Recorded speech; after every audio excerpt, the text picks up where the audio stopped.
जय हिंद एवरीवन, स्वागत है आपका अविनेशन ट्रिपल वन के एक नए एपिसोड में, जहां आपके लिए लेकर आते हैं इंडियन डिफेंस की प्रमुख अपडेट्स को। सबसे पहले तो चैनल को सब्सक्राइब करना मत भूलिएगा।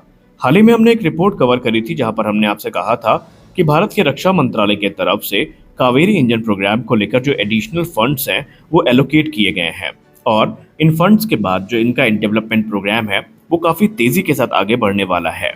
लेकिन अब इसमें एक और बड़ी रिपोर्ट सामने आ रही है। दरअसल कावेरी इंजन को लेकर गैस टरबाइन रिसर्च एस्टैब्लिशमेंट इस बार ऐसे रूप में सामने आई है जिसको देखकर हर किसी का कॉन्फिडेंस काफी ज्यादा इनके ऊपर बढ़ चुका है।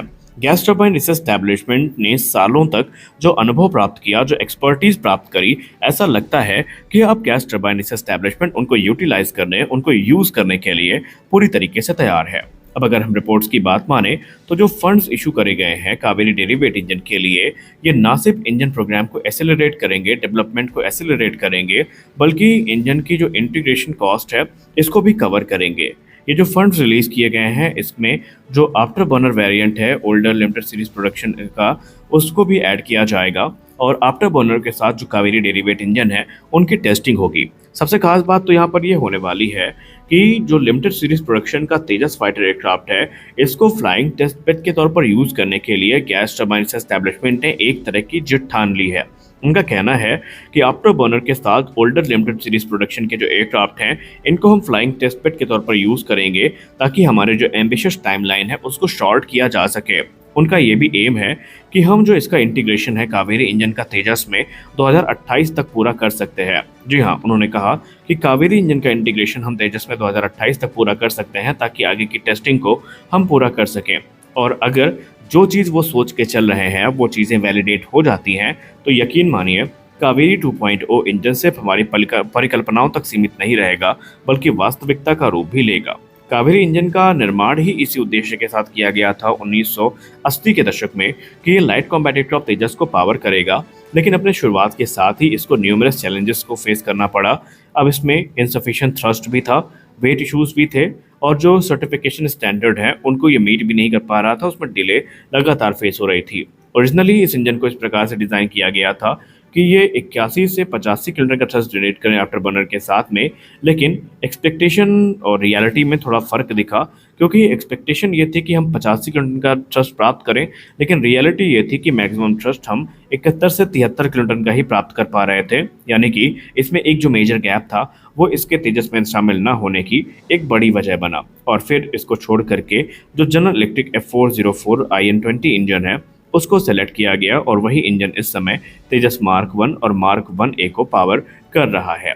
लेकिन गैस टरबाइन एस्टैब्लिशमेंट ने उम्मीद नहीं छोड़ी है। उन्हें इस बात का पूरा भरोसा है कि कावेरी इंजन में जो रिफाइनमेंट करी गई है उसके बाद से जो रिक्वायरमेंट है वो ज़्यादा अच्छे से पूरी हो सकती है इंडियन एयरफोर्स की, और वो एक ऐसा इंजन विकसित कर सकते हैं जो कि आने वाले भविष्य में तेजस में यूज़ भी किया जा सकेगा। फिलहाल तो कावेरी डेरिवेट इंजन की बात करें या कावेरी ड्राई इंजन की बात करें तो ये कावेरी इंजन का ही नॉन आफ्टर बर्निंग वेरिएंट है, और ये हमारा अनमैन प्लेटफॉर्म जिसमें घातक यूकैव हो गया उसको पावर करेगा। ये इंजन 46 से 51 या 52 किलोमीटर तक का ड्राई थ्रस्ट जनरेट करने में सक्षम है, और इसमें बहुत सारी जो टेक्नोलॉजी यूज़ करी गई थी वो काफ़ी रिफाइन हो चुकी हैं।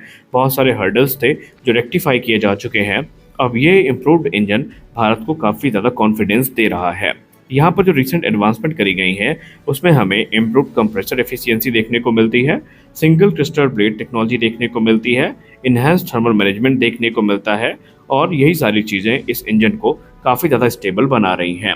सबसे खास बात तो ये है कि जो एडिशनल फंडिंग मिली है मिनिस्ट्री ऑफ डिफेंस से, अब ये GTRE को इनेबल करेगी कि ये आफ्टर बर्नर प्रोग्राम पर फिर से काम कर सके, और 75 से 80 किलोमीटर का जो वेट थ्रस्ट है उसको प्राप्त कर सके।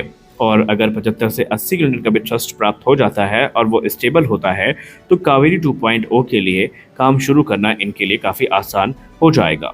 मीडिया रिपोर्ट्स की बात माने तो जो इंटीग्रेशन प्रोसेस होने वाला है इसमें LSP सीरीज़ के जो तेजस है उसमें कुछ सिग्निफिकेंट मॉडिफिकेशंस करने पड़ेंगे, और ये मॉडिफिकेशन बेसिकली इनके एयरफ्रेम में होंगे, जैसे कि इंजन बे को अपडेट करना पड़ेगा, फ्यूल सिस्टम को अपडेट करना पड़ेगा, एवियोनिक्स को अपडेट करना पड़ेगा, ताकि वो कावेरी इंजन की स्पेसिफिकेशन को एकोमोडेट कर सके।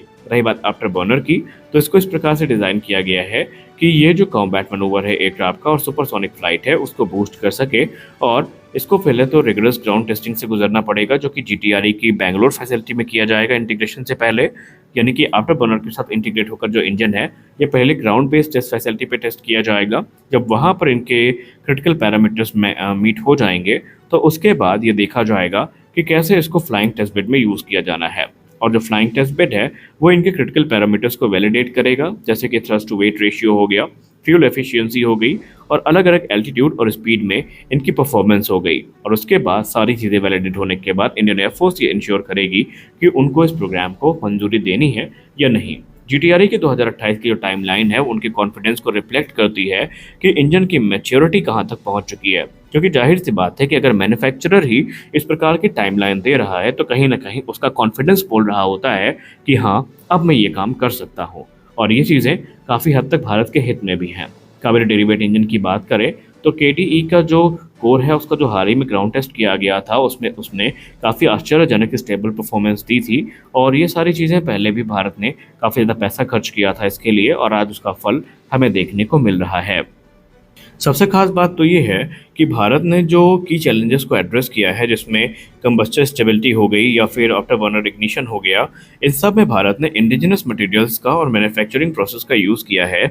और इस काम में हिंदुस्तान एरोनॉटिक्स लिमिटेड और दूसरी प्राइवेट फर्म्स जिसमें भारत फोर्ज हो गई, उन सब ने बढ़ चढ़ के सहयोग दिया है, और उनके सहयोग से ही ये काम यहाँ तक पहुँच पाया है।